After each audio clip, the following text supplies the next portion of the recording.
They always compare sequels to originals Oh, sure. in these pictures. Sequel has sort of a dirty name because what happens is that you make a film that's successful and immediately people start thinking of sequel, and that's mostly to capitalize on the success of the first one. Now, Yeah, I right. don't know whether I mentioned it before. I think maybe I did.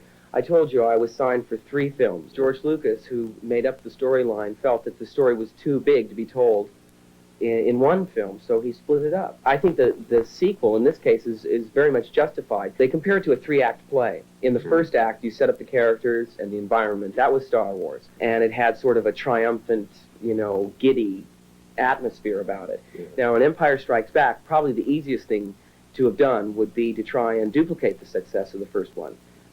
Analyze the first one, what made it popular, and try and deliver the same experience all over again. And frankly, I was nervous. When I read the screenplay to Empire Strikes Back, I thought, uh-oh, for people that are expecting that same kind of feeling again, they're going to be real disappointed because he stuck to his original conviction and his original idea of making it a trilogy. So in the second act, like, again, the analogy to the 3-act play, you deal with the characters' problems. Usually the second act has a much more tragic overtone to it.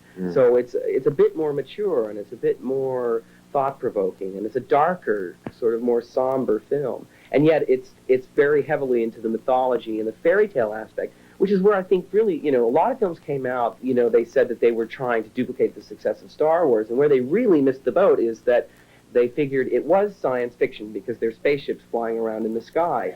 But really, Star Wars is such a fairy tale that... I was just going to say, it really is a true fairy tale. The princess is still there, sure. Princess Leia and all those things. A wizard played by Alec Guinness and a space pirate played by Harrison Ford. We've got a new character, Lando Calrissian, played by Billy Dee.